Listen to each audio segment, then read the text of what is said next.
Welcome back to my channel PFF with Ridzi. So guys అందరూ ఎలా ఉన్నారు? నేనైతే చాలా చాలా బాగున్నాను. యాక్చువల్లీ 3 వీక్స్ అవుతుంది అనుకుంటా నేను మీ అందరి ముందుకి రాక, and I'm very sorry for the delay and maximum I will try not to repeat this situation again. Actually I have my reasons. నేను వెకేషన్ కోసం అని మా అమ్మమ్మ వాళ్ళ ఊరికి వెళ్ళాను అనమాట. సో అందుకని డీలే అయ్యింది. అండ్ ఇప్పుడు మన వెదర్ కూడా చూస్తున్నారు కదా, కొన్ని డేస్ నుంచి హెవీ రెయిన్స్ ఉన్నాయి కదా. సో దానివల్ల నాకు కొంచెం హెల్త్ అనేది ఖరాబ్ అయింది. లైక్ జస్ట్ కోల్డ్ ఫీవర్ అండి, ఇంకా పెద్దగా ఏం కాదు. But now I'm absolutely all right. నేను ఎలాంటి మెడిసిన్ అంటే హాస్పిటల్కి వెళ్ళకుండానే ఇంట్లోనే నా హెల్త్ని నేను సెట్ చేసుకున్నాను అనమాట. సో ఎలా చేసుకున్నాను అంటే కొన్ని హోమ్ రెమెడీస్ యూజ్ చేసి, మా మమ్మీ చిట్కాలు యూజ్ చేసి నేను కొంచెం ఆల్ రైట్ అనమాట. సో ఎలా చేశాను, ఏం యూజ్ చేశాను, హోమ్ రెమెడీస్ ఏంటి కోల్డ్ కఫ్ అండ్ ఫీవర్కి అనేది నేను మీతో కూడా షేర్ చేసుకుందాం అనుకుంటున్నాను. సో ఇవాళ నా టాపిక్ అదే. సో మీరు కూడా మ్యాక్సిమం ట్రై చేయండి, ఎఫెక్టివ్ రిజల్ట్స్ ఉంటుంది. సో చూద్దామా మరి నా ఫస్ట్ టిప్ ఏంటో.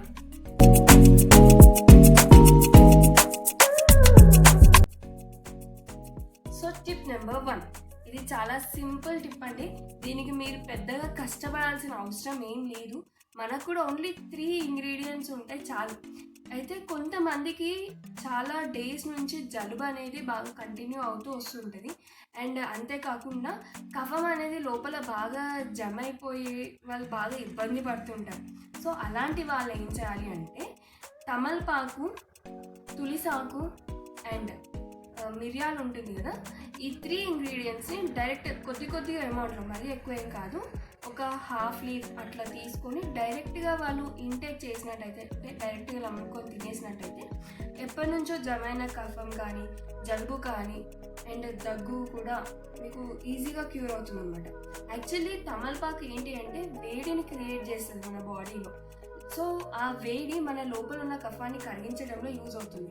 అండ్ తులసి గురించి అయితే మీ అందరికీ తెలిసిందే, అది ఎలాంటి రోగాన్నైనా క్యూర్ చేయడానికి చాలా హెల్ప్ఫుల్గా ఉంటుంది. అండ్ మిరియాలు కూడా వేడిని చేసే పదార్థమే అనమాట. సో ఈ మూడింటిని కనుక కలిపి తిన్నట్టయితే మనకి జలుబు అనేది చాలా తొందరగా తగ్గిపోతుంది. అంతేకాకుండా మీరు చూసుకున్నట్టయితే చిన్నపిల్లలు ఉంటారు కదా, అంటే నెలలు నిండిన పిల్లలు ఉంటారు కదా, వాళ్ళకు కూడా జలుబు అయ్యి బాగా కఫంతో వాళ్ళు ఇబ్బంది పడుతున్నప్పుడు వాళ్ళ పేరెంట్స్ ఏం చేస్తారు అంటే, లైక్ తమలపాకు ఉంటుంది కదా, తమలపాకుని లైట్గా అంటే 1 to 2 seconds లైట్గా హీట్ చేసి వాళ్ళ మాడపై పెట్టి ఏదైనా బట్ట కట్టేసినట్టయితే లోపల ఉన్న చలి మొత్తం పీల్చేస్తుంది అనమాట. సో అలా వాళ్ళకి చాలా తొందరగా జలుబు అనేది తక్కువై కొద్దిగా తెమిడ రూపంలో వాళ్ళకి జలుబు అనేది బయటకు వచ్చేసింది అనమాట. సో ఇలా క్యూర్ అయిపోతుంది. సో మీరు కూడా ట్రై చేయండి. సో మన సెకండ్ టిప్ వచ్చేసి అల్లం, మిరియాలు అండ్ బెల్లం అనమాట. సో కొన్ని వాటర్ తీసుకొని అందులో అల్లంని కచ్చా పక్కాగా వేసి కొంచెంసేపు బాయిల్ చేసుకోండి. ఆ అల్లం వాటర్లో లైట్గా బెల్లం కానీ లేదంటే హనీ కానీ ఏదైనా పర్లేదు, కొంచెం స్వీట్నెస్ యాడ్ చేయడానికి వేసుకొని అందులో కొద్దిగా మిరియాల పౌడర్ కూడా యాడ్ చేసుకొని తాగండి. సో అల్లం మిరియాల కాంబినేషన్ అనేది చాలా బెస్ట్ కాంబినేషన్ అనమాట. ఈ రెండు కూడా మన లోపల ఉన్న జలుబు అండ్ దగ్గు, మెయిన్గా థ్రోట్ పెయిన్స్ ఉంటుంది కదా మనకి జలుబు అయినప్పుడు, సో అలాంటి థ్రోట్ పెయిన్స్ని తగ్గించడంలో చాలా హెల్ప్ఫుల్గా ఉంటుంది. సో ఖచ్చితంగా ట్రై చేయండి.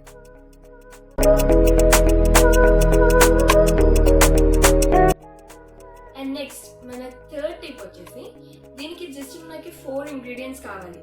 సో ఫస్ట్ వన్ ఏంటి అంటే దాల్చిన చెక్క అండ్ అల్లం, పసుపు, మిరియాలు. ఈ 4 ఇంగ్రీడియంట్స్ని వాటర్లో బాయిల్ చేసుకోండి చిన్న ఫ్లేమ్ పైన. సో ఈ బాయిల్ అయిన వాటర్ కొంచెం మీ టేస్ట్ కోసం కావాలి అనుకుంటే హనీ కూడా యాడ్ చేసుకోండి, లేదు అని అంటే డైరెక్ట్గా తాగిన నో ప్రాబ్లం. సో ఈ వాటర్ని కనుక మీరు డేలో ఒక 2 to 3 times, లేదంటే మీకు ఎప్పుడు తాగాలనిపిస్తే అప్పుడు అలా తాగినట్టయితే కూడా మీకు త్వరగా రిజల్ట్స్ అనేది ఉంటుంది అనమాట. సో అంతేకాకుండా మీరు డైలీ టీ తాగుతారు కదా, ఆ టీలో లైట్గా అల్లం కానీ ఆరెల్స్ మిరియాలు కానీ వేసుకొని తాగితే కూడా మీకు త్వరగా కోల్డ్ అనేది తక్కువ అవుతుంది. సో సో గైస్, ఇవాళ నేను చెప్పిన టిప్స్ అయితే మీకు నచ్చాయి కదా, వీటిని ట్రై చేయండి. బట్ ఈ టిప్స్ అన్నీ కూడా ఓన్లీ ఫర్ సమ్ ఎక్స్టెంట్ వరకే అనమాట. మీకు ఇన్ కేస్ ఈ టిప్స్ యూజ్ చేసిన తర్వాత కూడా మీకు ఇంకా కోల్డ్, కఫ్, ఫీవర్ లాంటివి తగ్గట్లేదు అన్నట్టయితే మీరు నెగ్లెక్ట్ మాత్రం అస్సలు చేయకండి. ఇమ్మీడియట్గా డాక్టర్ని కన్సల్ట్ అవ్వండి. ఎందుకంటే ఇప్పుడున్న కోవిడ్ సిచ్యువేషన్లో కోల్డ్, కఫ్, ఫీవర్ని మనం నెగ్లెక్ట్ చేయడం ఇట్స్ నాట్ గుడ్. సో ఇమ్మీడియట్గా డాక్టర్ని కన్సల్ట్ చేయండి and be healthy. So guys, ఇవాళ నా టిప్స్ మీకు నచ్చాయి కదా? So please do like, share and subscribe to my channel. Thank you. Bye.